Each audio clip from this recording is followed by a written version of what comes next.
السلام عليكم ورحمة الله وبركاته. الحمد لله رب العالمين، نحمده ونستعينه ونستغفره ونعوذ بالله من شرور أنفسنا ومن سيئات أعمالنا.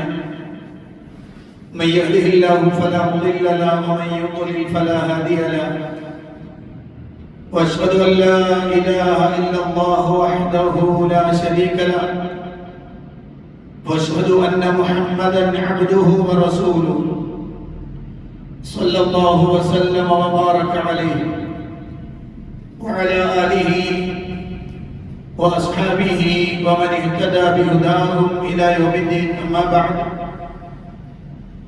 فقد قال الله سبحانه وتعالى في القرآن المجيد: يا أيها الذين آمنوا اتقوا الله حق تقاته ولا تموتن إلا وأنتم مسلمون. പ്രിയപ്പെട്ട സഹോദരന്മാരെ, സഹോദരിമാരെ, അല്ലാഹുവിന്റെ വിധിവിലക്കുകൾ ജീവിതത്തിലുടനീളം പാലിക്കണമെന്ന് എന്നോടും നിങ്ങളോടും ഉണർത്തുകയാണ്. കിതാബ് തൗഹീദിലെ ആദ്യത്തെ 2 ആയത്തുകളാണ് കഴിഞ്ഞ ക്ലാസ്സിൽ നമ്മൾ വിശദീകരിച്ചിട്ടുള്ളത്. പ്രപഞ്ചനാഥനായ അല്ലാഹു സുബ്ഹാനഹു വ തആല മാത്രമാണ് ആരാധനയ്ക്ക് അർഹനായവനെന്നും അവന്റെ വഹ്ദാനിയത്തിനെ വേണ്ട വിധത്തിൽ മനസ്സിലാക്കി പഠിക്കുമ്പോഴാണ് അല്ലാഹുവിനോട് കൂടുതൽ അടുക്കുവാനും ഇബാദത്ത് ഏറ്റവും ഭംഗിയായി നിർവഹിക്കാനും നമുക്ക് സാധിക്കുകയുള്ളൂ എന്നത് ആ 2 ആയത്ത് വായിക്കുമ്പോൾ തന്നെ നമുക്ക് മനസ്സിലാകുന്നു. മൂന്നാമതായി അദ്ദേഹം കൊണ്ടുവരുന്ന ആയത്ത് സൂറത്ത് ഇസ്രായിലെ 23-ാമത്തെ വചനമാണ്. وَقَضَى رَبُّكَ أَلَّا تَعْبُدُوا إِلَّا إِيَّاهُ وَبِالْوَالِدَيْنِ إِحْسَانًا. وَقَضَى رَبُّكَ, നിന്റെ റബ്ബ് വിധിച്ചു, അല്ലാ തഅ്ബുദൂ ഇല്ലാ ഇയ്യാഹു, അവനെ അല്ലാതെ നിങ്ങൾ ആരാധിക്കരുത് എന്ന്. വബിൽ വാലിദൈനി ഇഹ്സാന, മാതാപിതാക്കൾക്ക് നന്മ ചെയ്യണമെന്നും അല്ലാഹു വിധിച്ചിരിക്കുന്നു എന്നാണ്. ശേഷവും ആയത്തിന്റെ ബാക്കിയുണ്ട്. പക്ഷെ നമ്മുടെ വിഷയവുമായി ബന്ധപ്പെട്ടുകൊണ്ടുള്ള ചർച്ചയിൽ പ്രധാനപ്പെട്ടത് 1-ാമത്തേതായതുകൊണ്ട് അതുമായി ബന്ധപ്പെട്ട ചർച്ചയാണ് നമ്മൾ നടത്താൻ ഉദ്ദേശിക്കുന്നത്. അല്ലാഹു സുബ്ഹാനഹു വ തആല വിധിച്ചിരിക്കുന്നു. ഖദാ എന്നാണ് അല്ലാഹു പറഞ്ഞത്. ഖദാ എന്ന് പറഞ്ഞാൽ അമറ വ വസ്ഫ, അല്ലാഹു കൽപ്പിച്ചു, അവൻ വസിയത്ത് ചെയ്തു എന്നാണ്. വസിയത്ത് എന്ന് പറഞ്ഞാൽ നമുക്കറിയാം, ഒരു ഉപദേശമാണ്. വളരെ മുഖവിലക്കെടുക്കേണ്ടുന്ന ഗൗരവമുള്ള ഒരു ഉപദേശമാകുമ്പോഴാണ് അതിന് വസിയത്ത് എന്ന് പറയുന്നത്. നമ്മൾ സാധാരണ നാട്ടിലാളുകളൊക്കെ പറയാറുണ്ടല്ലോ, അതെന്റെ ഉപ്പാന്റെ വസിയത്താണ്, അതെന്റെ ഉമ്മാന്റെ വസിയത്താണ്. അപ്പൊ ഉമ്മ മരിക്കുന്നതിന് മുമ്പ് കൊടുത്ത ഉപദേശമാണത്. പക്ഷെ അതിനെ പറയുന്നത് വസിയത്ത് എന്നാണ്. അത് വലിയ ഗൗരവമുള്ളതായി പരിഗണിക്കപ്പെടുന്നു എന്നാണ്. അപ്പോൾ ഖദാ എന്ന് പറഞ്ഞാൽ والمراد بالقضاء هنا القضاء الشرعي الديني. ഇവിടെ ഖദാ എന്ന് പറയുന്നത് കൊണ്ട് ഉദ്ദേശിക്കുന്നത് അൽ ഖദാഉ الشرعي الديني, മതപരമായ നിയമങ്ങൾ, ആ വിഷയത്തിലുള്ള വിധി, അതിനെയാണ് വിളിക്കുക ഖദാ എന്ന് പറയുന്നത്. അപ്പോൾ മതപരമായ ശർഈയായ ഒരു വിധിയാണ്, അല്ലാഹുവിന്റെ തീരുമാനമാണ്, അവന്റെ അമ്രാണ്. ശേഷം പറയാൻ പോകുന്ന കാര്യം. അപ്പൊ കഥ എന്താണെന്ന് മനസ്സിലായി. ഇനി അടുത്ത വാക്ക് റബ്ബുക, നിന്റെ റബ്ബ് എന്നാണ്. റബ്ബ് എന്ന് പറഞ്ഞാൽ ആരാണ്? റബ്ബു ഹുവ അൽ മാലികുൽ മുതസർരിഫ് അല്ലദീ റബ്ബ ജമീഅൽ ആലമീന ബിനിഅമതിഹി എന്നാണ്. റബ്ബ് എന്ന് പറഞ്ഞാൽ അതിന്റെ അർത്ഥം ആരാണ് റബ്ബ്? ഹുവ അൽ മാലികുൽ മുതസർരിഫ്, ഉടമസ്ഥാവകാശമുള്ള ക്രയവിക്രയാധികാരമുള്ളവൻ എന്നാണ്.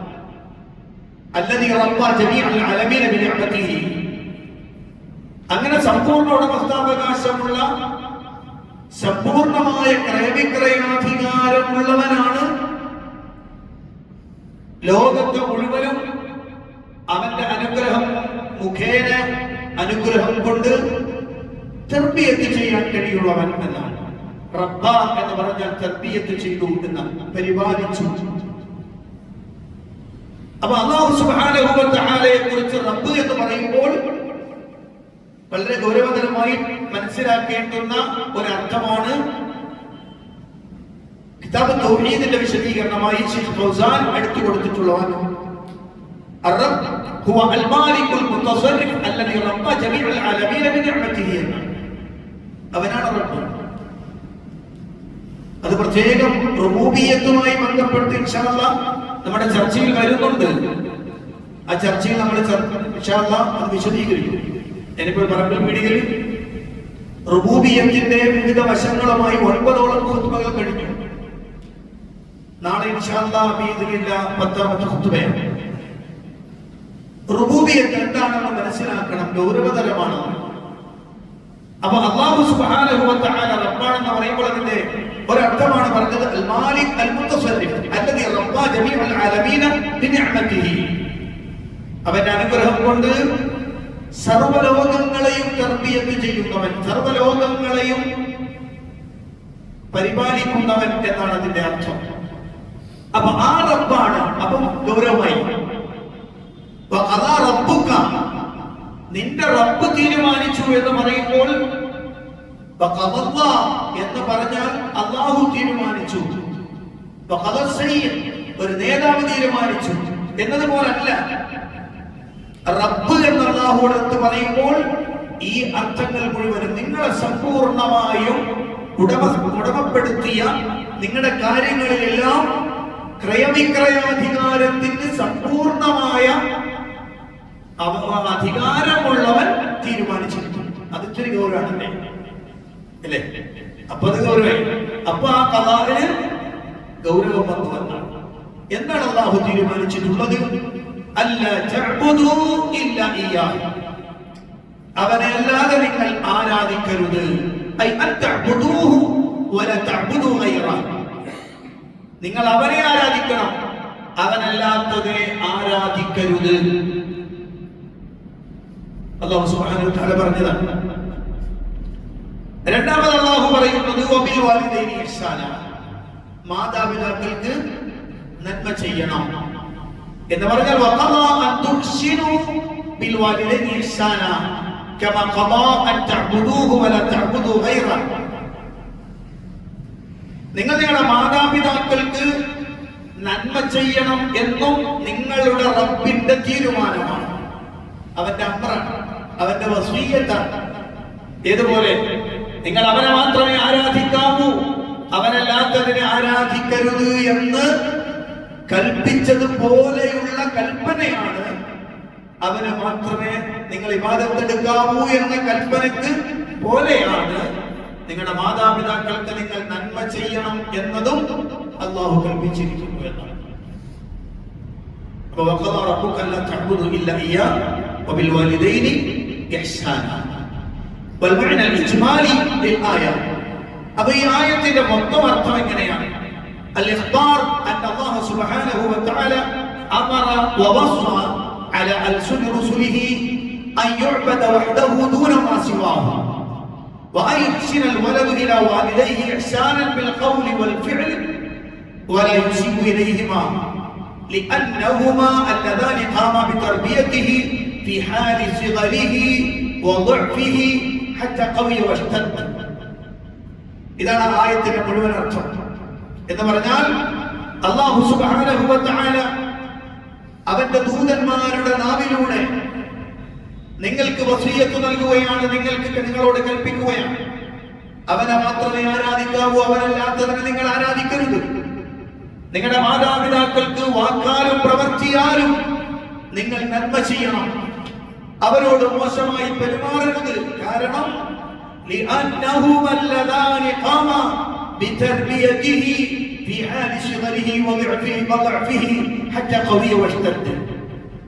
നിങ്ങൾ ശക്തിപ്പെട്ട് നിങ്ങൾ നല്ല ശക്തിയുള്ളവരായി അങ്ങനെ ആയിത്തീരുന്നത് വരെ നിങ്ങളുടെ ചെറുപ്പകാലത്ത്, നിങ്ങളുടെ ബാല്യകാലത്ത്, നിങ്ങളുടെ കൗമാരത്തിൽ, നിങ്ങളുടെ ശൈശവത്തിൽ നിങ്ങളെ തർബിയത്ത് ചെയ്ത് വളർത്തിയവർ അവരാണ്. അതുകൊണ്ട് തന്നെ നിങ്ങൾ അവർക്ക് വാക്കാലും പ്രവർത്തിയാലും ഇഹ്സാൻ കൊടുക്കണം എന്ന് അല്ലാഹു സുബ്ഹാനഹു വ തആല പഠിപ്പിക്കുകയാണ്. ഇതാണ് ഈ ആയത്തിന്റെ മുഴുവൻ അർത്ഥം. ഈ ആയത്ത് കിതാബ് തൗഹീദിലെ ഈ വിഷയവുമായി എങ്ങനെയാണ് മുനാസബാകുന്നത്, എങ്ങനെ ബന്ധപ്പെടും എന്നുകൂടി പഠിക്കണമല്ലോ നമ്മൾ. അതുകൊണ്ടാണ് ശൈഖ് അവറുകൾ അതിനെ ഒന്നുകൂടി പറഞ്ഞു, അന്ന തൗഹീദ് ഹുവ ആഖിദുൽ ഹുഖൂഖ് വഔജബുൽ വാജിബാത്ത് لأن الله بدأ به في الآية ولا يبتدئ إلا بالأهم فالأهم. തൗഹീദ് എന്നത് ഹുവ ആഖിദുൽ ഹുഖൂഖ്, വീടപ്പെടുന്ന കടമകളിൽ, കടപ്പാടുകളിൽ, ബാധ്യതകളിൽ ഏറ്റവും പ്രധാനപ്പെട്ടതാണ് തൗഹീദ്. ഔജബുൽ വാജിബാത്ത്, നിർബന്ധങ്ങളിൽ ഏറ്റവും നിർബന്ധമായതാണ്. കാരണം ഈ ആയത്തിൽ അല്ലാഹു ആദ്യം തുടങ്ങുന്നത് ആവശ്യമാണ്.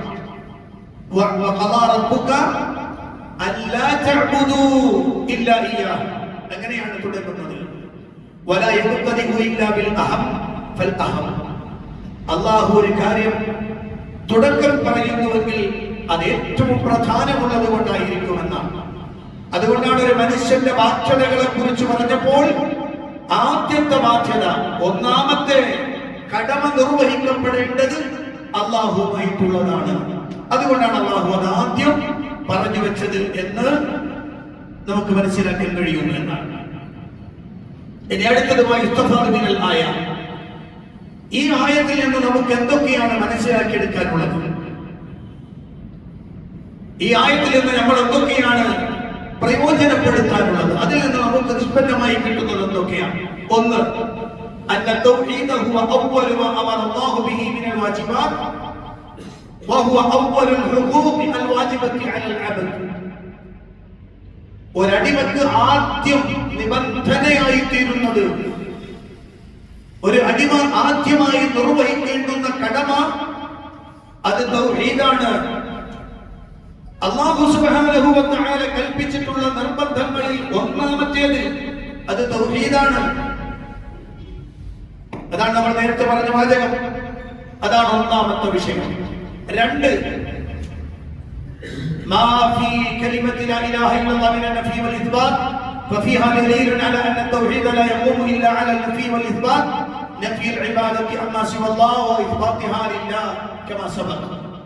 കഴിഞ്ഞ ക്ലാസ്സിൽ നമ്മൾ പറഞ്ഞിരുന്നു, ലാ ഇലാഹ ഇല്ലല്ലാഹ് എന്നത് അത് നഫിയും ഇസ്ബാത്തും ചേർന്നതാണ്. നഫി മാത്രമുണ്ടായാൽ തൗഹീദ് പൂർണ്ണമല്ല, ഇസ്ബാത്ത് മാത്രമായാലും തൗഹീദ് പൂർണ്ണമല്ല. അത് രണ്ടും കൂടി ഒരുമിച്ച് ചേരുമ്പോഴാണ് ലാ ഇലാഹ ഇല്ലല്ലാഹ് എന്ന കലിമത്തു തൗഹീദ് വരുമ്പോഴാണ് തൗഹീദ് പൂർത്തിയാവുക. അതാണ് അല്ലാഹ് പറഞ്ഞത്, വഖദാ റബ്ബുക അല്ലാ തഅബുദൂ ഇല്ലാ ഇയ്യാഹ്. ഉഅ്ബുദുല്ലാഹ് എന്ന് മാത്രമല്ല പറഞ്ഞത്, അല്ലാ തഅബുദൂ ഇല്ലാ ഇയ്യാഹ്. മൂന്ന്, അഅ്മത്തു ഹഖ്ഖുൽ വാലിദൈൻ, മാതാപിതാക്കളുടെ അവരോടുള്ള ബാധ്യതയുടെ പ്രാധാന്യം ഈ ആയത്തിൽ അല്ലാഹു പറയുന്നുണ്ട്. എങ്ങനെ? ഹൈതു അഖഫ ഹഖ്ഖുഹുമാ അലാ ഹഖ്ഖിഹി. അല്ലാഹു അവന്റെ ബാധ്യതയെ പറയുമ്പോൾ അതിനെ തുടർന്നാണ് മാതാപിതാക്കളോടുള്ള ബാധ്യത പറഞ്ഞത്. അവന്റെ ബാധ്യതയെ പറഞ്ഞ ഉടനെ മാതാപിതാക്കളോടുള്ള ബാധ്യത പറഞ്ഞു. വജഅ ഫിൽ മർതബത്തി സാനിയ, അത് രണ്ടാമത്തെ സ്ഥാനം അള്ളാഹു അതിനാണ് നൽകിയിട്ടുള്ളത്. അപ്പൊ മാതാപിതാക്കൾക്ക് അവരോടുള്ള ബാധ്യത നിർവഹിക്കണം. അള്ളാഹുവിനോടുള്ള ബാധ്യത കഴിഞ്ഞാൽ പിന്നെ മാതാപിതാക്കളോടുള്ള ബാധ്യതയാണ് എന്ന് അള്ളാഹു ഈ ആയത്തിൽ നിന്ന് പഠിപ്പിക്കുന്നുണ്ട്. 4 വുജൂബുൽ ഇഹ്സാൻ ഇലൽ വാലിദൈൻ ബിജമീഇ അൻവാഇൽ ഇഹ്സാൻ. മാതാപിതാക്കൾക്ക് നന്മ ചെയ്യൽ നിർബന്ധമാണ്. ബിജമീഇ അൻവാഇൽ ഇഹ്സാൻ, നന്മകളുടെ എല്ലാ വകുപ്പുകൾ പ്രകാരവും. നന്മയുടെ ഏതൊക്കെ വിഭാഗങ്ങളുണ്ടോ, ഏതൊക്കെ മേഖലകളുണ്ടോ, അതെല്ലാം അല്ലാഹു ഉദ്ദേശിക്കുന്നുണ്ട്.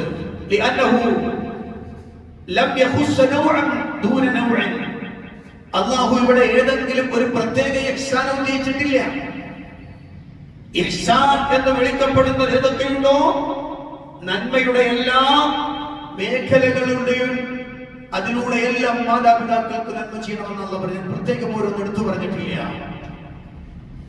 5ാമത്തെ തഹ്രീം ഹുഖൂഖുൽ വാലിദൈൻ, മാതാപിതാക്കളോട് എതിര് പ്രവർത്തിക്കുക, മാതാപിതാക്കളെ ഉപദ്രവിക്കുക, ബുദ്ധിമുട്ടാക്കുക എന്നത് അത് അല്ലാഹു നിഷിദ്ധമാക്കിയിരിക്കുന്നു. ഈ ആയത്തിലൂടെ അല്ലാഹു പ്രഖ്യാപിച്ചതോടെ അവർക്കെതിരെ പ്രവർത്തിക്കൽ, അവരോട് മോശമായി പെരുമാറൽ അല്ലാഹു നിഷിദ്ധമാക്കുകയും ചെയ്തിരിക്കുന്നു എന്നാണ്. ഇതാണ് 3ാമത്തെ ആയത്ത്. അപ്പൊ ഈ ആയത്തിൽ അല്ലാഹു ഗൗരവതരമായി തൗഹീദിന്റെ പ്രാധാന്യം പഠിപ്പിക്കുകയാണ്. ഇനി 4ാമത്തെ ആയത്തിലേക്ക് നമ്മൾ കടക്കാം. ഇതിന് സമാനമായ മറ്റൊരായത്താണ് സൂറത്ത് നിസായിലെ 36ാമത്തെ വചനം. ആ 36ാമത്തെ വചനം സുദീർഘമായ ഒരു വചനമാണ്. സുദീർഘമായ വചനം. അതിന്റെയും ആദ്യത്തെ ഭാഗമാണ് നമ്മൾ ചർച്ചയ്ക്ക് എടുക്കുന്നത്. അല്ലാഹു സുബ്ഹാനഹു വ തആല പറയുന്നു, വഅബ്ദുല്ലാഹ വലാ തുശ്രികൂ ബിഹി ശൈആ. വഅബ്ദുല്ലാഹ വലാ തുശ്രികൂ ബിഹി ശൈആ. നിങ്ങൾ അല്ലാഹുവിനെ ഇബാദത്ത് എടുക്കണം, അവനോട് ഒന്നിനെയും പങ്കു ചേർക്കുകയും ചെയ്യരുത്. ഈ ആയത്തിൽ നിങ്ങൾ ശരിക്കും ശ്രദ്ധിക്കേണ്ടതാണ്. കുറെ സംഗതികൾ ഈ ആയത്തിൽ പഠിച്ചു വെക്കേണ്ടതുണ്ട്. നമ്മൾ ഈ ആയത്ത് പലപ്പോഴും കേട്ടിട്ടുള്ളതാണ്. ഈ ഏഷ്യൻ കോഫി, ഈ ഏഷ്യൻ കോഫി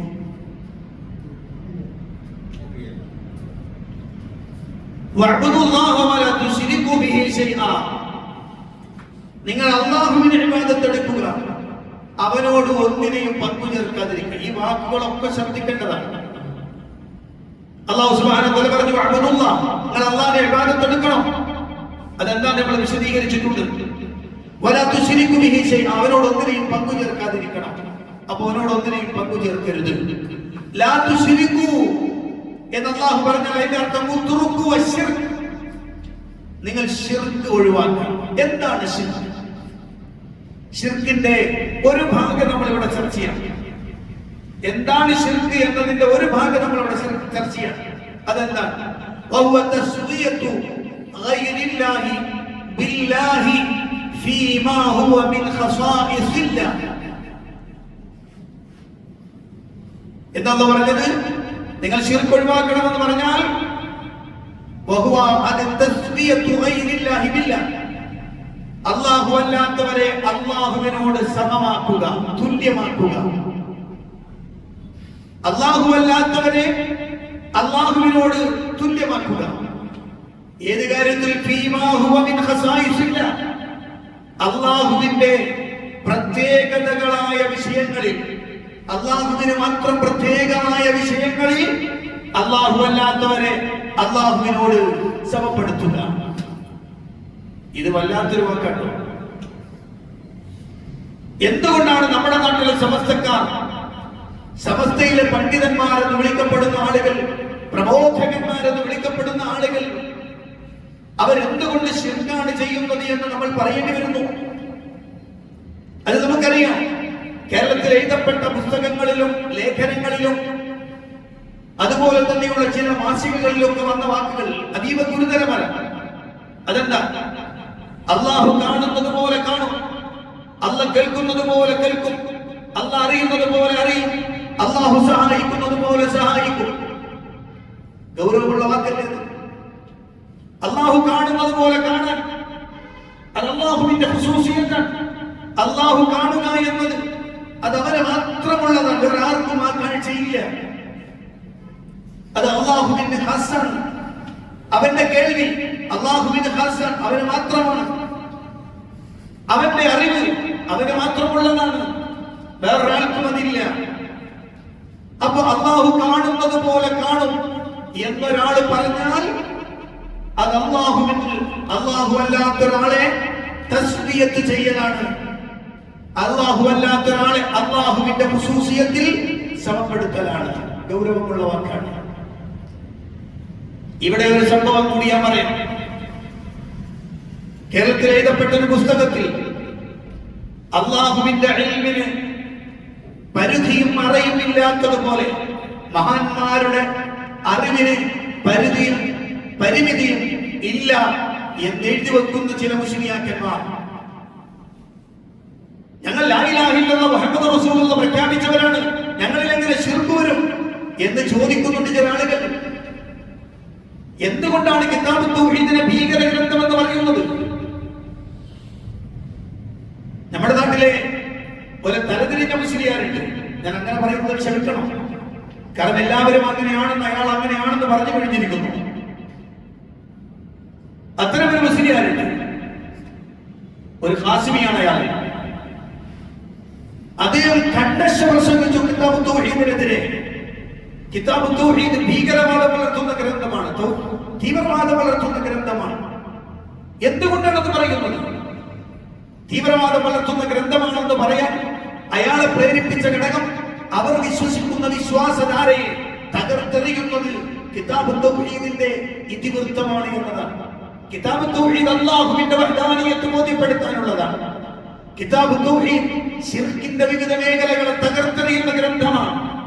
അതുകൊണ്ട് തന്നെ അല്ലാഹു അല്ലാത്ത ആളുകൾക്ക് അല്ലാഹു കാണുന്നത് പോലെ, കേൾക്കുന്നത് പോലെ, അറിയുന്നത് പോലെ, സഹായിക്കുന്നത് പോലെ ചെയ്യാൻ കഴിയുമെന്ന് വാദിക്കുന്ന വാദത്തെ അതിന്റെ മുരടറുത്തുവിടും ഈ കിതാബ്. അതുകൊണ്ടാണ് ഇതിന് തീവ്രവാദ ഗ്രന്ഥം എന്ന് പറയുന്നത്. അതാണ് തീവ്രവാദം വളർത്തും. കാരണം എന്താണ്? അള്ളാഹുവിന്റെ മഹത്വത്തെ ബോധ്യപ്പെടുത്തുക.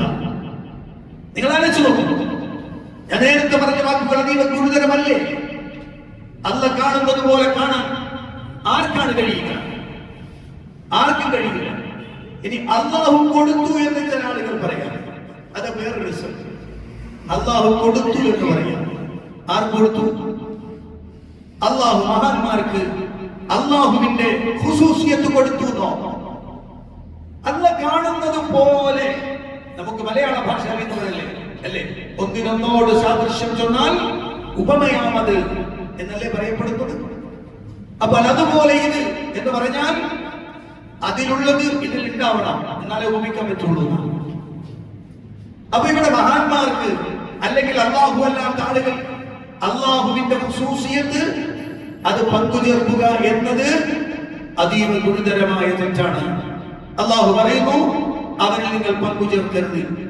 എന്തിന്? ശൈഅൻ എന്നാണ് അള്ളാഹു പറഞ്ഞത്.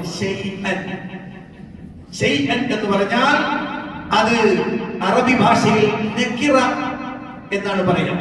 ഒരു നക്കിറയായ പദമാണ്. നക്കിറ എന്ന് പറഞ്ഞാൽ അത് സാമാന്യ പദമാണ്. മാത്രമല്ല പ്രത്യേകത കൊണ്ട് നെഹ്വിയായ ഒരു പ്രയോഗമുണ്ട്. നക്കിറ നഹീന്റെ സിയാക്കിൽ വന്നാൽ, ആ രൂപത്തിൽ വന്നാൽ, അതിൽ നെഹിയെ തുടർന്ന് നെഹീനോട് ചേർന്ന് അതേ രൂപത്തിൽ ഒരു നക്കിറ പദം വന്നാൽ അവിടെ ആമായ അർത്ഥം കിട്ടുമെന്നാണ്.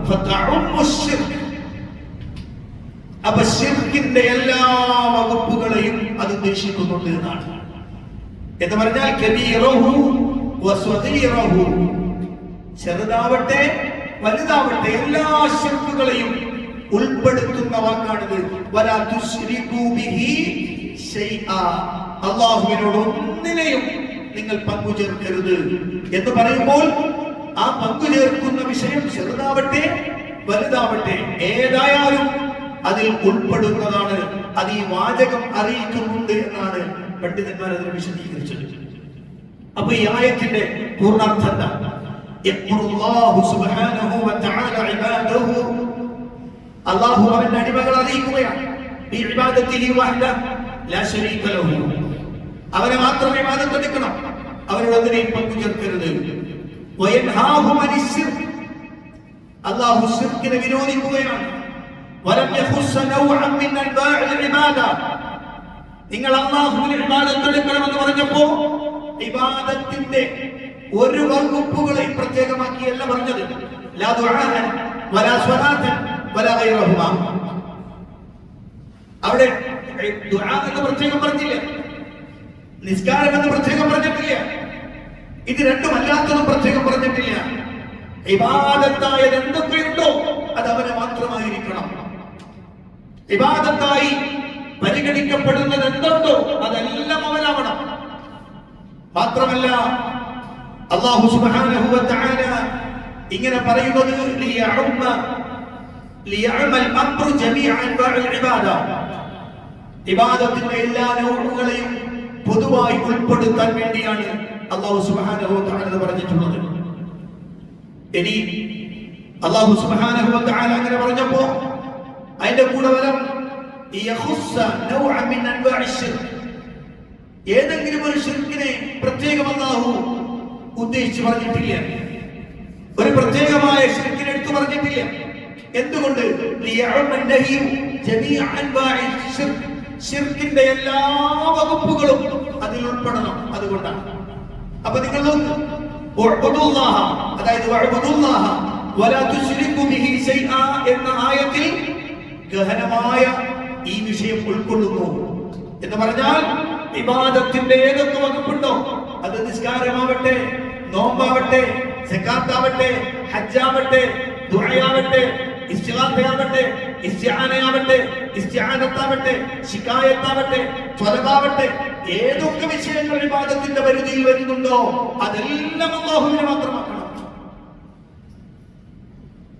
ശിർക്കിന്റെ ഏതൊക്കെ നൗഉകളുണ്ടോ ശിർക്കിന്റെ ഭാഗത്ത് വരുന്ന എന്തൊക്കെയുണ്ടോ അത് ശിർക്ക് റുബൂബിയത്തിലാവട്ടെ ഉലൂഹിയത്തിലാവട്ടെ അസ്മാഉ സിഫാത്തിലാവട്ടെ ഏത് ശിർക്ക് ഏത് തരത്തിൽ ഏത് വിഭാഗത്തിൽപ്പെട്ടാലും ശിർക്ക് ഖൗഫായാലും ഖൗഫിലുള്ള ശിർക്കാണെങ്കിലും ഹുബ്ബിലുള്ള ശിർക്കാണെങ്കിലും അങ്ങനെ തുടങ്ങി ത്വാഅത്തിലുള്ള ശിർക്കാണെങ്കിലും ഏത് ശിർക്കും പാടില്ല അത് ഒഴിവാക്കണം എന്നാണ് അല്ലാഹു സുബ്ഹാനഹു വ തആല ഇവിടെ പഠിപ്പിച്ചിട്ടുള്ളത് ഇതാണ് ഈ ആയത്തിന്റെ മൊത്തം അർത്ഥം അതോടൊപ്പം ഈ ആയത്ത് അധ്യായവുമായി ചേർന്ന് നിൽക്കുന്നത് എങ്ങനെയാണ് ഇവിടെയും അല്ലാഹു സുബ്ഹാനഹു വ തആല അന്നഹാ ഇബ്തദഅത് ബിൽ അംരി ബിത്തൗഹീദ് വന്നഹി അനിശ് ശിർക്ക് അല്ലാഹു തൗഹീദ് ആ തൗഹീദ് അല്ലാഹുവിനെ മാത്രമാക്കണം എന്ന കൽപ്പനയാണ് ആദ്യം തുടങ്ങിയത് ശിർക്കിനെ വിരോധിച്ചുകൊണ്ട് വർത്തമാനം അല്ലാഹു തുടക്കം പറഞ്ഞു മാത്രമല്ല ഫഫീഹ തഫ്സീറു തൗഹീദ് ബിഅന്നഹു ഇബാദത്തുല്ലാഹി വഹദ വതർകു ശിർക്ക് തൗഹീദിന്റെ ഒരു തഫ്സീർ കൂടി അല്ലാഹു തന്നു ഇനി തൗഹീദ് എന്താണെന്ന് ഒരാൾ ചോദിച്ചാൽ അതിനൊരു തഫ്സീറാണ് അല്ലാഹു ഈ ആയത്തിൽ പറഞ്ഞത് എന്താണോ തൗഹീദ് എന്ന് ചോദിച്ചാൽ അല്ലാഹു തഫ്സീർ ചെയ്തത് ഉഅ്ബുദുല്ലാഹ വലാ തുശ്രികു ബിഹി ശൈആ എന്നാണ് ഇബാദത്തുല്ലാഹി വഹദ വതർകു ശിർക്ക് ഇതാണ് തൗഹീദ് التوحيد وتفسير التوحيد തൗഹീദിന്റെ തഫ്സീർ അതിന്റെ വിശദീകരണം എന്ന് പറഞ്ഞാൽ ഇബാദത്തുല്ലാഹി വഹദ വതർകു ശിർക്ക് അതാണ് വഅ്ബുദുല്ലാഹ വലാ തുശ്രികു ബിഹി ശൈആ എന്ന് പറയുന്നത് ഈ ആയത്തിന്റെ വിശദീകരണം ഈ ആയത്തിൽ നമ്മൾ മനസ്സിലാക്കിയെടുക്കേണ്ടുന്ന പ്രധാനപ്പെട്ട പോയിന്റുകൾ എന്തൊക്കെയാണ് മാ യുസ്തഫാദു മിനൽ ആയ ഈ ആയത്തിൽ നിന്ന് നമ്മൾ മനസ്സിലാക്കിയെടുക്കേണ്ടുന്ന പ്രധാനപ്പെട്ട പോയിന്റുകൾ എന്തൊക്കെയാണ് ഒന്ന് ഉജൂബി ഇഫ്റാദില്ലാഹി ബിൽ ഇബാദ لأن الله أمر بذلك أولا فهو آكد الواجبات ഒന്നാമത്തേത് وجود إفراد الله بالعبادة ഇബാദത്ത് കൊണ്ട് അല്ലാഹുവിനെ മാത്രമാക്കണം അത് നിർബന്ധമാണ് കാരണം അല്ലാഹു ആദ്യമായി കൽപ്പിച്ചത് അതാണ് നിർബന്ധങ്ങളിൽ പ്രധാനപ്പെട്ടത് നമ്മൾ നേരത്തെ പറഞ്ഞതുപോലെ രണ്ട് തഹ്രീമുശ് ശിർക്ക് അല്ലാഹു ശിർക്ക് ഹറാമാക്കിയിരിക്കുന്നു നിഷിദ്ധമാക്കി لأن الله نهى عنه കാരണം അല്ലാഹു നിരോധിച്ചിട്ടുണ്ട് ഫഹുവ അശദ്ദുൽ മുഹറമാത്ത്, അത് ഹറാമുകളിൽ ഏറ്റവും കഠിനമായതാണ്. ഹറാമുകളിൽ നിഷിദ്ധമാക്കപ്പെട്ടത് ഏറ്റവും പ്രധാനപ്പെട്ട. ഇൻഷാ അല്ലാഹ് അടുത്ത ആയത്തിൽ എന്താണ് ഹറാം എന്നൊക്കെ നമ്മൾ വിശദീകരിക്കുന്നുണ്ട്, അടുത്ത ആയത്തിന്റെ വിശദീകരണത്തിൽ.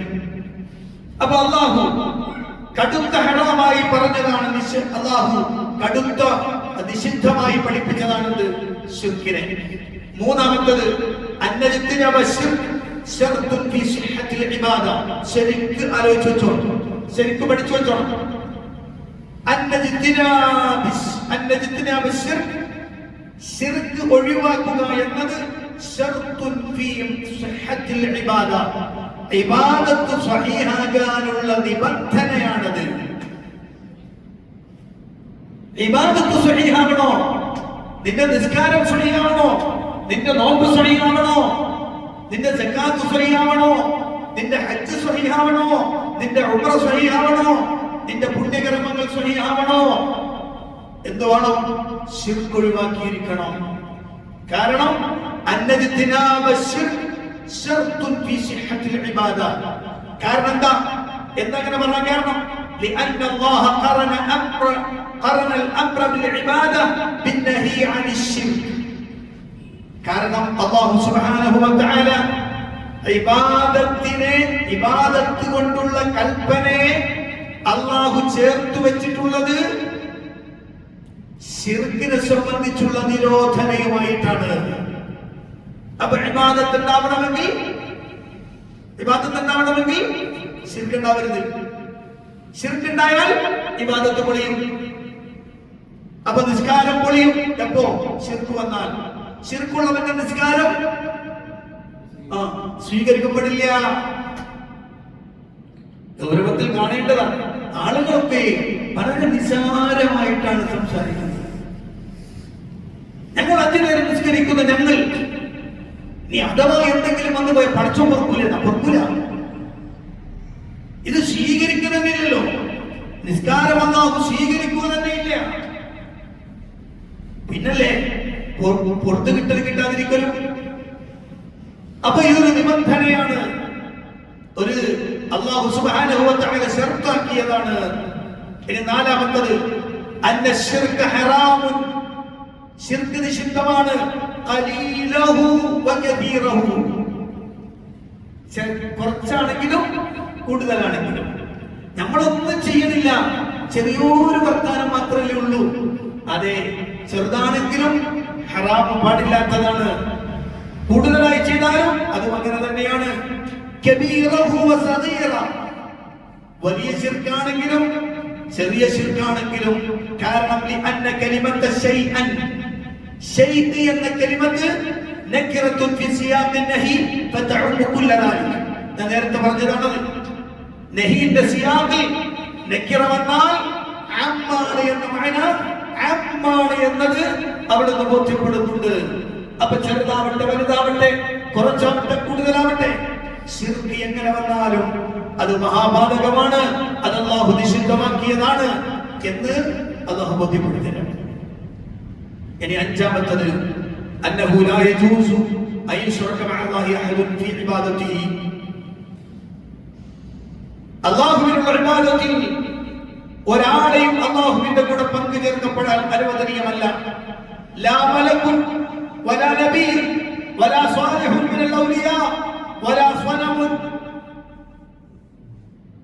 ഒരു മലക്കിനെയും പങ്കേർക്കാൻ പറ്റൂല, ഒരു നബിയെയും പങ്കേർക്കാൻ പറ്റൂല, വലിയകൾപ്പെട്ട ഒരു സ്വാലിഹിനെയും പങ്കേർക്കാൻ പറ്റൂല, ഒരു വിഗ്രഹത്തെയും പങ്കുചേർക്കാൻ പറ്റൂല. കാരണം കാരണം ശൈഅ് എന്ന കലിമത്ത് അത് പൊതുവാണ്, എല്ലാം പെടും. അപ്പൊ ഒരാൾ മുഹമ്മദ് നബി സല്ലല്ലാഹു അലൈഹി വസല്ലമയെ, ആ പ്രവാചകനെ വേണ്ടി ഞാൻ നിസ്കരിക്കുന്നു എന്നൊരാള് കരുതിക്കൊണ്ട് നിസ്കരിച്ചാൽ ആ നിസ്കാരം ശിർക്കാണ്. ഒരാൾ മുഹമ്മദ് നബിക്ക് വേണ്ടി നോമ്പെടുക്കുന്നു എന്ന് കരുതിയാൽ ശിർക്കാണ്. അങ്ങനെ ഏത് കാര്യങ്ങൾ ഇബാദത്താണോ ശിർക്ക്. അപ്പൊ മുഹമ്മദ് നബി സ്വല്ലല്ലാഹു അലൈഹി വസല്ലമയോട് ഒരാൾ ദുആ ചെയ്താലോ മുഹമ്മദ് നബിയോട് ഒരാൾ ഇസ്തിഗാസ നടത്തിയാലോ, മുഹമ്മദ് നബിയോട് ഒരു ഇസ്തിആദത്ത് നടത്തിയാലോ, മുഹമ്മദ് നബി സല്ലല്ലാഹു അലൈഹി വസല്ലമയോട് ശികായത്ത് നടത്തിയാലോ ശിർക്കാണ്. അത് മലക്കായാലും നബിയായാലും, ഇനി വലിയാണെങ്കിലും ജിന്നാണെങ്കിലും മരമാണെങ്കിലും കല്ലാണെങ്കിലും ഏതാണെങ്കിലും ശരി. കാരണം വഅബ്ദുല്ലാഹ വലാ തുശ്രികൂ ബിഹി ശൈആ. അതുകൊണ്ടാണ് ഈ ആയത്തുകളെയൊക്കെ ഗൗരവമായിട്ട് കാണണം. ആയത്തുകളുടെ ഓരോ പദങ്ങളും ഗൗരവമാണ്. അത് വെറുതെ കണ്ട് പറഞ്ഞു പോയതല്ല. അതങ്ങനെ മനസ്സിലാക്കുമ്പോഴാണ് ഇതിന്റെ ഗൗരവം പഠിക്കാം.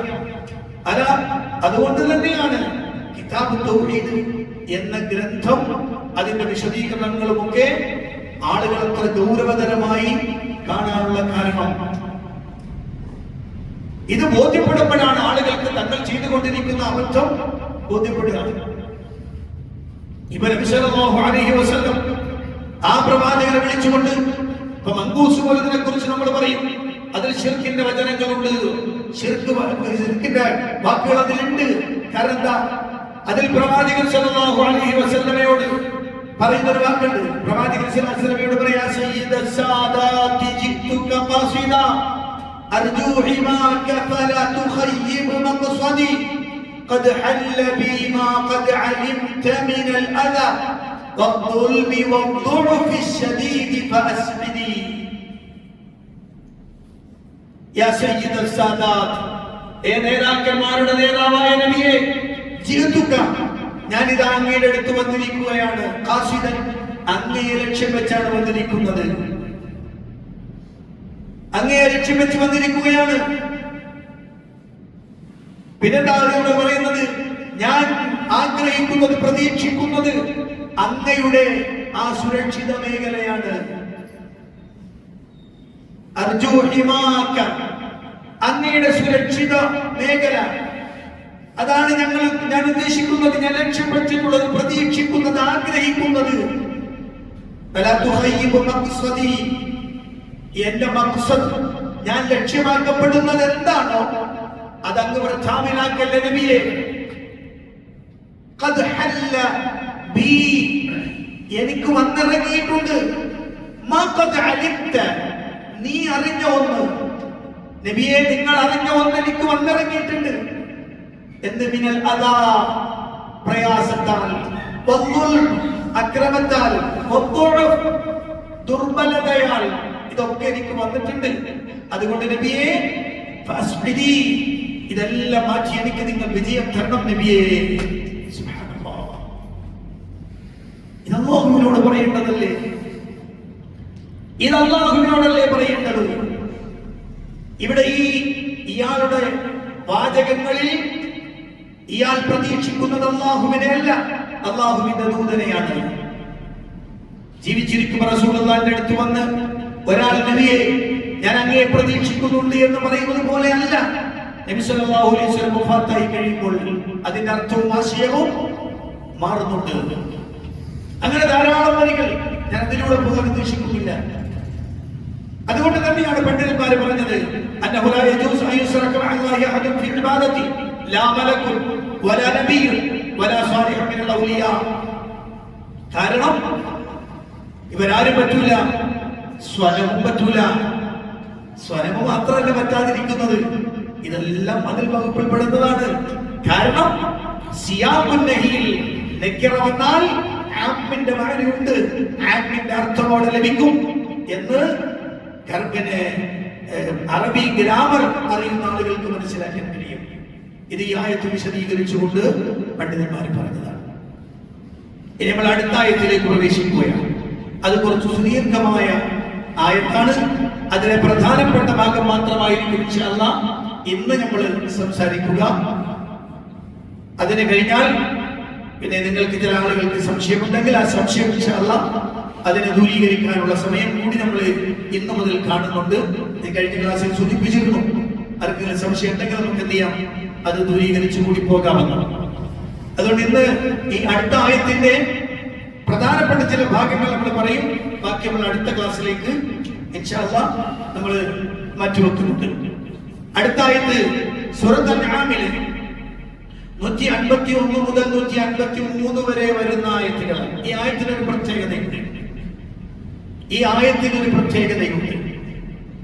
സൂറത്ത് അൻആമിലെ ഈ ആയത്ത് ഖുൽ തആലൗ അത്ലു മാ ഹറമ റബ്ബുകും അലൈക്കും അല്ലാ തുശ്രികൂ ബിഹി ശൈആ, ഇങ്ങനെ തുടങ്ങി ഒരു 10ഓളം കാര്യങ്ങൾ അല്ലാഹു ഇങ്ങനെ എണ്ണി പറയുന്നുണ്ട്. ആ 10 കൂടി എന്തായാലും ഞാൻ വിശദീകരിക്കില്ല. പ്രധാനപ്പെട്ട വിഷയം നമ്മൾ സംസാരിക്കും, ബാക്കി നമുക്ക് പിന്നെ സംസാരിക്കാം. ഇവിടെ അല്ലാഹു പറയുന്നത് നബി നീ പറയാം,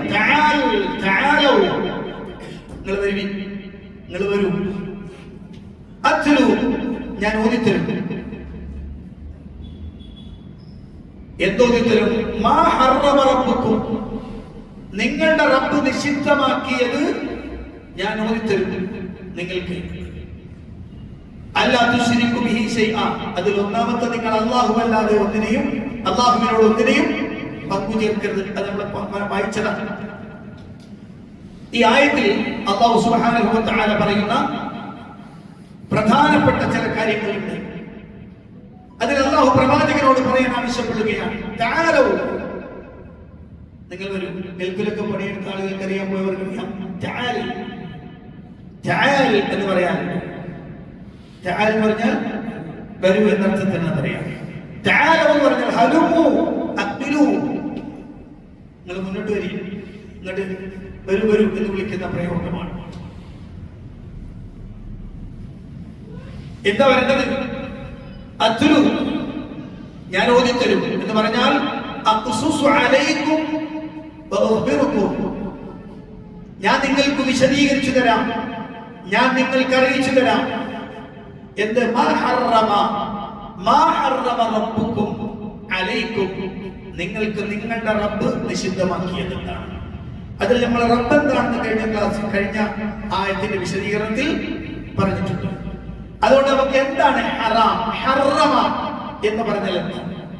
ഹറമ എന്ന് പറഞ്ഞാൽ അതിന്റെ അർത്ഥം നിഷിദ്ധമാക്കി. അതോടൊപ്പം തന്നെ അതിനെ മനസ്സിലാക്കി വെക്കേണ്ട മറ്റൊരു പദമാണ് പവിത്രമാക്കി.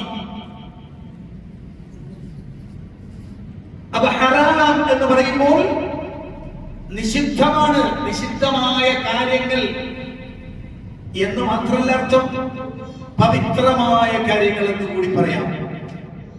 പക്ഷേ പവിത്രമാകുമ്പോൾ തന്നെ ചില നിഷിദ്ധങ്ങൾ അവിടെയുണ്ട്. ഇത് പവിത്രമാണെന്ന് ഒരാൾ പറയുമ്പോ അതിന്റെ ഉള്ളിൽ തന്നെ ഒരു നിഷിദ്ധം വരുന്നുണ്ട്. എന്ത്? ആ പവിത്രതയെ ഹനിക്കുന്നതെല്ലാം നിഷിദ്ധമാണ്. നമ്മൾ നമസ്കാരത്തിലെ ആദ്യത്തെ തക്ബീറിന്റെ പേരെന്താ? തക്ബീറത്തുൽ ഇഹ്റാം. തക്ബീറത്തുൽ ഇഹ്റാം എന്നാണ് പറയുക. ഇഹ്റാമായ തക്ബീർ എന്ന് പറയും. ഒന്നിലേക്ക് പ്രവേശിക്കാൻ പോവാണ്. തക്ബീറത്തുൽ ഇഹ്റാം, അല്ലാഹു അക്ബർ എന്ന് പറഞ്ഞുകൊണ്ടാണ് നമ്മൾ തക്ബീർ വിടുക, അല്ലേ? അപ്പൊ അതിനർത്ഥം എന്താ? അതുവരെ ചെയ്യുന്നതെല്ലാം, അതുവരെ ചെയ്ത പലതും അതോടുകൂടി നിഷിദ്ധായി. അല്ലാഹു അക്ബർ എന്ന ആ തക്ബീർ പറയുന്നതോടെ അതിനു മുമ്പ് നിനക്ക് തിന്നാമായിരുന്നു, അനുവദനയായിരുന്നു, ഇപ്പൊ തിന്നാൻ പാടില്ല.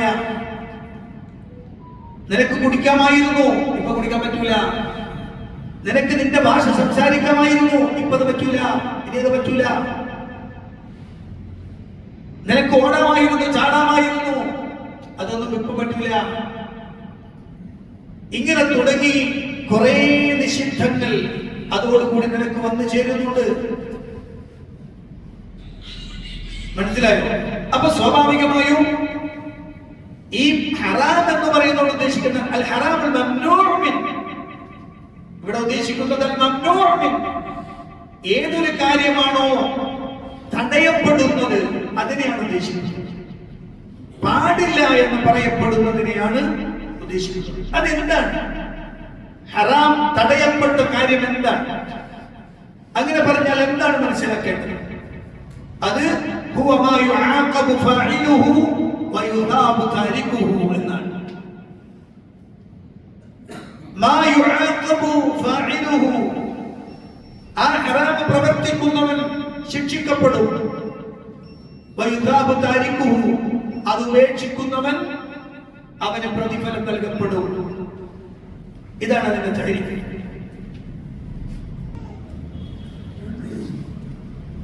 അപ്പൊ എന്താണ് ഹറാം എന്നാണ് എന്ന് പറഞ്ഞത്? ഹറാം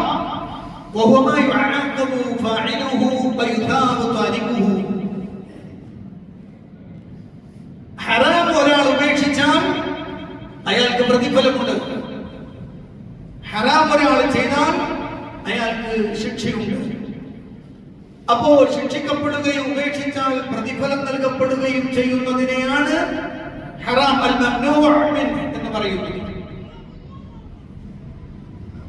ഇനി നമുക്ക് ഈ ആയത്തിന്റെ പൊതുവായ മൊത്തം അർത്ഥം എന്താണെന്ന് കൂടി ഇന്ന് മനസ്സിലാക്കാം. അൽ മഅന അൽ ഇജ്മാലി ലിൽ ആയ യഖുലുല്ലാഹു നബിയഹു, അല്ലാഹു അവന്റെ ദൂതനായ അവന്റെ പ്രവാചകനായ മുഹമ്മദ് നബി സല്ലല്ലാഹു അലൈഹി വസല്ലമയോട് അല്ലാഹു കൽപ്പിക്കുകയാണ് അയ്യഖൂല, നബി തങ്ങൾ പറയണം. ആരോട്? ലിഹാഉലൽ മുശ്രിക്കീന അല്ലദീന അബദു ഗൈറല്ലാഹ്, അല്ലാഹുവല്ലാത്തവർക്ക് ഇബാദത്ത് എടുക്കുന്ന മുശ്രിക്കുകളായ ആളുകളോട്, ഈ മുശ്രിക്കുകളോട് നബിയെ നിങ്ങൾ പറഞ്ഞു കൊടുക്കണം. വഹറമു മാ റസഖഹുമുല്ലാഹ്, അല്ലാഹു അവർക്ക് നൽകിയ ഒന്നിനെ നിഷിദ്ധമാക്കിയ ആളുകൾ. വഖത്തലു ഔലാദഹും തഖർറുബൻ ലിൽ അസ്നാം, വിഗ്രഹങ്ങൾക്ക് പ്രീതി കാക്ഷിച്ചുകൊണ്ട്, അവരുടെ സാമീപ്യം കാക്ഷിച്ചുകൊണ്ട് തങ്ങളുടെ സന്താനങ്ങളെ കൊന്നുകളഞ്ഞ ആളുകൾ.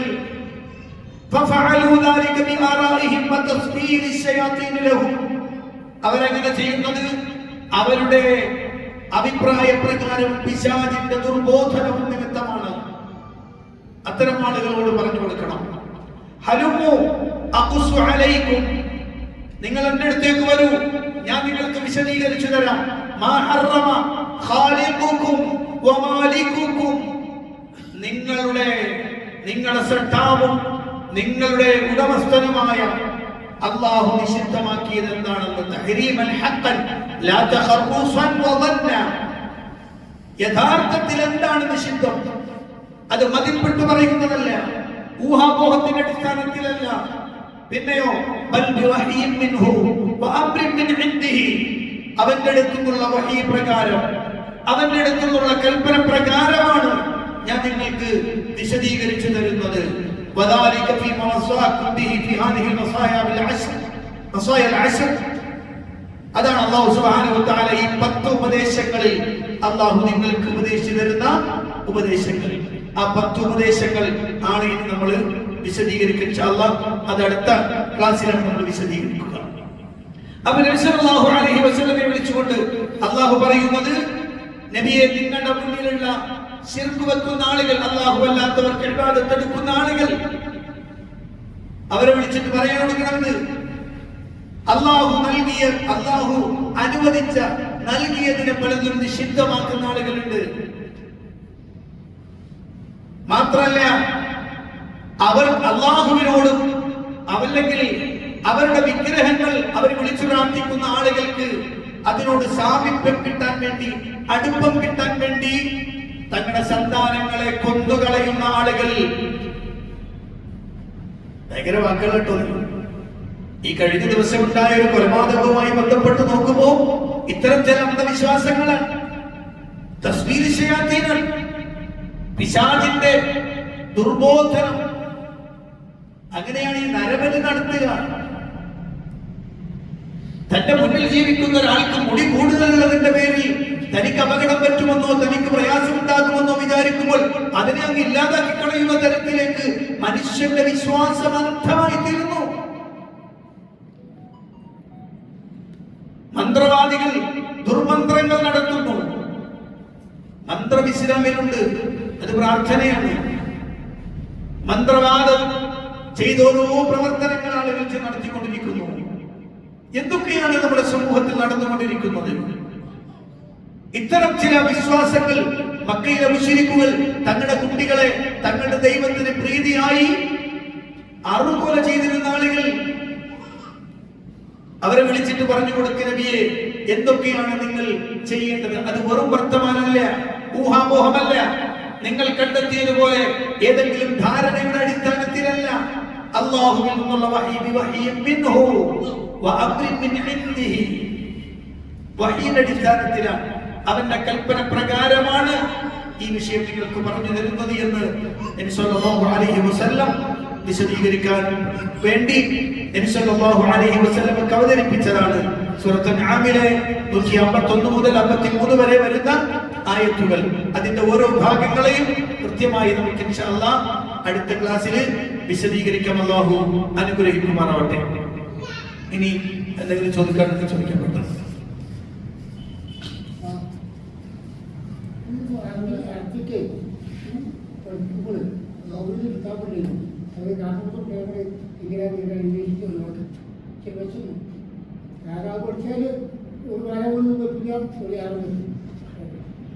ഞാൻ കഴിഞ്ഞ ക്ലാസ്സിലും പറഞ്ഞിരുന്നതാണ്.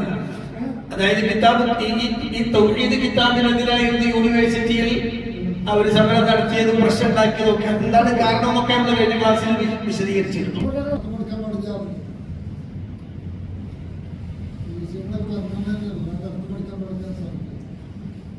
അല്ല, അതാണ് പിന്നെ ഇതുപോലെ തൗഹീദിന്റെ വചനങ്ങൾ വരുന്ന വിഷയങ്ങൾ ജനങ്ങൾക്ക് കൃത്യമായിട്ട് മനസ്സിലായി പോകും.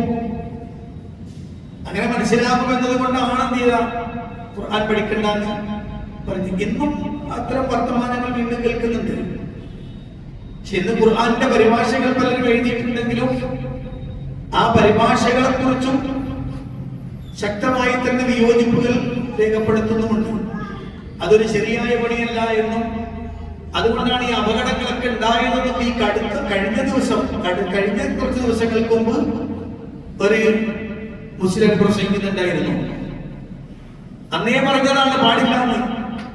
അതാരൊക്കെയോ ആ നിരോധനങ്ങളൊക്കെ തട്ടിയെറിഞ്ഞ് പരിഭാഷപ്പെടുത്തി അതുകൊണ്ടാണ് ഇങ്ങനെയൊക്കെ സംഭവിച്ചതെന്നൊക്കെ ചില ആളുകൾ ഇപ്പോഴും പറഞ്ഞു നടക്കുന്നുണ്ട്. യഥാർത്ഥത്തിൽ പിന്നെ പരിശുദ്ധ ഖുർആനിലെ ആയത്തുകൾ, പ്രത്യേകിച്ച് തൗഹീദുമായി ബന്ധപ്പെട്ട് വരുന്ന ആയത്തുകൾ ഒന്ന് ശ്രദ്ധിച്ചു കഴിഞ്ഞാൽ ആളുകൾക്ക് കാര്യം മനസ്സിലാവും. ജനങ്ങൾക്ക് ഈ മനസ്സിലാവുന്ന 100 പള്ളി നമ്മുടെ സംസ്ഥാന കീഴിൽ നടക്കുന്ന പള്ളിയാണെങ്കിൽ 100 പള്ളിക്കൽ ഒരു പള്ളിക്കൽ പോലും കാണുന്ന ഏത് നമ്മളെ സിയാബുദ്ദീനും മിച്ചുപോയ തങ്ങളെ എഴുതിയ തഫ്സീർ ഉണ്ടല്ലോ, ആ ഒരു തഫ്സീർ പോലും 100 പള്ളിയിൽ കയറിയ ഒരു പള്ളിയിൽ കാണില്ല. അത് ശരിയാണ്. ഇപ്പൊ ശരിക്കും മുജാഹിദ് പള്ളിയിൽ ഒരാൾ കയറിയാൽ അയാൾക്ക് കുറച്ചു നേരം വെറുതെ ഇരിക്കുമ്പോ ഒന്ന് എടുത്ത് അള്ളാന്റെ ഖുർആൻ എടുത്തൊന്ന് വായിച്ചു നോക്കണമെന്ന് തോന്നിയാൽ അയാൾക്ക് എന്ത് ചെയ്യാം, പരിഭാഷ എടുത്ത് തഫ്സീർ എടുത്ത് അമാനികളുടെ തഫ്സീറോ അല്ലെങ്കിൽ ചെറിയ മുണ്ടത്തിന്റെ പരിഭാഷയോ എടുത്തു വെച്ചിട്ട് എന്ത് ചെയ്യാൻ പറ്റും, വായിക്കാനും പഠിക്കാനും അയാൾക്ക് സമയം കിട്ടും അല്പനേരം. അതേസമയത്ത് സമസ്തക്കാരന്റെ പള്ളിയിൽ കയറിയാൽ വെറുതെ വർത്തമാനം പറഞ്ഞിരിക്കുന്നല്ലാതെ അയാൾക്ക് ഒരു തഫ്സീർ എടുത്തു. ഞാൻ പറയാം, ഇമ്മിച്ചു പോയതിന്റെ തഫ്സീറുണ്ട്, പരിഭാഷയുണ്ട്. അതുപോലെ ടി കെ മുഹമ്മദ് പിന്നെ 50 വർഷത്തോളം ഈ പ്രദേശം മൊത്തത്തില് കോഴിക്കോട് നമ്മുടെ മലബാറിന്റെ മൊത്തം ഭാഗത്ത് 50 വർഷത്തോളം കാദിയായിരുന്ന അതെ അതായത് കാദി എത്ര വലിയ കാദി ഇമ്മിച്ചു പോയതങ്ങൾ, വലിയ കാദി ഇമ്മിച്ചു പോയതങ്ങൾ എന്നാ പറയാം. വലിയ കാദിയുടെ പരിഭാഷയുണ്ട്. അതുപോലെ കെ വി കൂറ്റനാട്, സമസ്തയുടെ സെക്രട്ടറി ആയിരുന്ന കെ വി കൂറ്റനാട്, അദ്ദേഹത്തിന്റെ പരിഭാഷ. ഇതുപോലെ തന്നെ ധാരാളം ആളുകൾ ഈ എടുത്ത ഏറ്റവും ലേറ്റസ്റ്റ്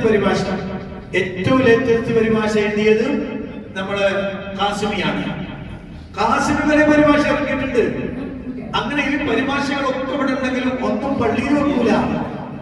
പള്ളിയിൽ വെച്ചാൽ ആരെങ്കിലും അവിടെ ഇരിക്കുന്ന ആൾ എടുത്ത് വായിച്ച് പഠിച്ചാൽ അയാൾക്ക് മനസ്സിലായി പോയാൽ അപ്പൊ സ്വാഭാവികമായിട്ട് എന്ത് ചെയ്യും, അയാളെ സംബന്ധിച്ചിടത്തോളം ആ ആയത്തിന്റെ അർത്ഥവും ആശയവും മനസ്സിലാക്കും. അങ്ങനെ വരുമ്പോ മുസ്ലിയാക്കന്മാര് പറയുന്ന അബദ്ധമുണ്ടെന്ന് ബോധ്യപ്പെടും. അങ്ങനെ ബോധ്യപ്പെട്ടാൽ തങ്ങളുടെ മൗലിദും മാലയും റാത്തീബും സിവിൽ ക്രിമിനൽ റാത്തീബുകളും അങ്ങനെ തുടങ്ങുന്ന ശിർക്കൻ പ്രവർത്തനങ്ങൾ, കുത്തുബിയത്ത്, അതുപോലെ തന്നെ ഖബറാരാധന, ഖബർ ജാറ വ്യവസായം തുടങ്ങുന്നതൊന്നും നടക്കൂല. അതവർക്ക് കൃത്യതറിയാം. അതുകൊണ്ട് തന്നെ ഇപ്പോഴും എന്ത് ചെയ്യുന്നുണ്ട്, അത് ശ്രദ്ധിക്കുന്നുണ്ട്. അതവർ വളരെ ഗൗരവത്തിൽ ശ്രദ്ധിക്കുന്നുണ്ട്. പിന്നെ ഖുർആൻ പഠന ക്ലാസ് എന്ന് പറഞ്ഞുകൊണ്ട് നടത്തപ്പെടുന്നത് പോലും എന്നല്ല, പരിശുദ്ധ ഖുർആനിനെ ലഫ്ലായി അർത്ഥം വിശദീകരിക്കുകയോ ആശയ വിവർത്തനം നടത്തുകയോ ആയത്തിൽ നമ്മൾ പഠിക്കേണ്ടുന്ന പാഠങ്ങളെ വിശദീകരിച്ചു കൊടുക്കുകയോ ഒന്നുമല്ല. അതിലും ഈ പാട്ടും പെയ്ത്തും, അതിലും ഈ കഥകളും കാലകളും ഗീതകളും അങ്ങനെ തുടങ്ങുന്ന കുറെ സംഗതികൾ പറഞ്ഞു തീർത്തു പോകാന്നല്ലാതെ അവിടെയും ഇത് കൃത്യമായി നടക്കുന്ന നമ്മൾ കാണുന്നില്ല. അതുകൊണ്ടാണ് ആ പള്ളിയും ഈ പള്ളിയും തമ്മിലുള്ള വ്യത്യാസം വരുന്നതുകൊണ്ടാണ്. ഇവിടെ ഒരാൾ അതുകൊണ്ടാണ് മുജാഹിദ് പള്ളിയിൽ കയറരുത് എന്ന് പറയുന്നത്. മുജാഹിദ് പള്ളിയിൽ കയറരുത് എന്ന് പറയാൻ കാരണം ഒന്നുകൊണ്ടാണ്. അതെന്താ? അവിടെ കയറിയാൽ ഇങ്ങനെ ചില കാര്യങ്ങൾ കാണാം, പരിഭാഷ കാണാം. ഇമാം ബുഖാരിയുടെ സ്വഹീഹ് ബുഖാരിയുടെ വിശദീകരണം കാണാം, ഇമാം മുസ്ലിമിന്റെ സ്വഹീഹ് മുസ്ലിമിന്റെ വിശദീകരണം കാണാം, സിഹാഹുൽ സിത്തയുടെ വിശദീകരണങ്ങൾ കാണാം. അങ്ങനത്തെ കിതാബുകൾ, അങ്ങനത്തെ ഗ്രന്ഥങ്ങൾ ധാരാളമുണ്ട്. അപ്പൊ അതൊക്കെ എടുത്ത് ഒന്ന് വായിച്ചു നോക്കിയാൽ ചിലപ്പോൾ അയാൾ തുറന്നു വായിക്കുന്നത് അയാൾ ഏതെങ്കിലും ഒരു വിഷയത്തിൽ സംശയാലുമായിരുന്ന സമയത്ത് അതെന്താണെന്ന് അറിയണം എന്ന് ആഗ്രഹിച്ചിരിക്കുമ്പോഴേക്ക് തുറന്നു നോക്കുന്നത് ആ ഹദീസായിരിക്കും. അത് വായിച്ച് അർത്ഥം വെക്കുന്നതോടുകൂടി അയാൾക്ക് ആ കാര്യം ബോധ്യമായി. അപ്പൊ സ്വാഭാവികമായും ഇത്തരം ആളുകളുടെ പണി ഉണ്ടാവില്ല. അതൊക്കെ ആളുകൾക്ക് മനസ്സിലായി പോകും എന്നതുകൊണ്ടാണ് ഇന്നും അത്തരം പണികളൊക്കെ എന്ത് ചെയ്യാം, സ്റ്റോപ്പ് ചെയ്യാൻ വേണ്ടി തന്നെയാണ് അവർ ശ്രദ്ധിച്ചുകൊണ്ടിരിക്കുന്നത്. ഖുർആൻ പരിഭാഷപ്പെടുത്തുന്ന ആളുകൾ വരെ ചില കാര്യങ്ങൾ ശ്രദ്ധിക്കാനില്ല എന്ന് പറഞ്ഞുകൊണ്ട് ഒരു കാര്യം മനസ്സിലാക്കണം. ഈ പരിഭാഷ എഴുതിയ ആളുകൾ തന്നെ, ഞാൻ ഉദാഹരണം പറഞ്ഞു, പരിഭാഷ എഴുതിയ ആളുകൾ ചില സ്ഥലങ്ങളിലൊക്കെ ഒരു കൈകടത്തലുകളും കഴിയാത്ത സ്ഥലങ്ങളിൽ അവരങ്ങനെ തന്നെ പറഞ്ഞു പോയിട്ടുണ്ട്. അതേ സമയത്ത് എന്തെങ്കിലുമൊക്കെ തിരികെ കേറ്റേണ്ടുന്ന സ്ഥലത്ത് ആയത്തിന്റെ ആശയത്തിൽ അവരെത്തിയിട്ടുണ്ട്, അത് ചേർക്കാൻ ശ്രമിച്ചിട്ടുണ്ട്. ഇപ്പം പിന്നെ കെ വി മുഹമ്മദ് കൂറ്റനാടിന്റെ പരിഭാഷയാണെങ്കിലും അതുപോലെ തന്നെ അതുപോലെ ടി കെ അബ്ദുള്ള മുസ്ലിയാർ മാട്ടൂർ അദ്ദേഹത്തിന്റെ പരിഭാഷയാണെങ്കിൽ പലരുടെയും പരിഭാഷകളിലൊക്കെ ശരിക്ക് അവിടെ അർത്ഥത്തിൽ മാറ്റം വരുത്താൻ കഴിയാത്തത് കൊണ്ട് ആശയതലത്തിൽ എത്തിയിട്ടുണ്ട്, തങ്ങളുടെ ആശയം ഉറപ്പിക്കാൻ ശ്രമിച്ചിട്ടുണ്ട്. പക്ഷെ ഈ പരിഭാഷ എഴുതിയ ആളുകൾക്കും ശരിക്കും പറഞ്ഞാൽ അത് ആ പരിഭാഷ കൊണ്ട് അവർക്ക് ഉപകാരപ്പെട്ടിട്ടില്ല എന്നത് വേറെ വിഷയമാണ്. അവർക്ക് തന്നെ ഉപകാരപ്പെട്ടിട്ടില്ല. ചില കാര്യങ്ങൾക്കൊക്കെ അവർ മനസ്സിലായി എന്നല്ലാതെ അടിസ്ഥാനപരമായ വിഷയങ്ങളിലേക്ക് ശ്രദ്ധ കൊണ്ടുവരാൻ അവർക്കും കഴിഞ്ഞിട്ടില്ല.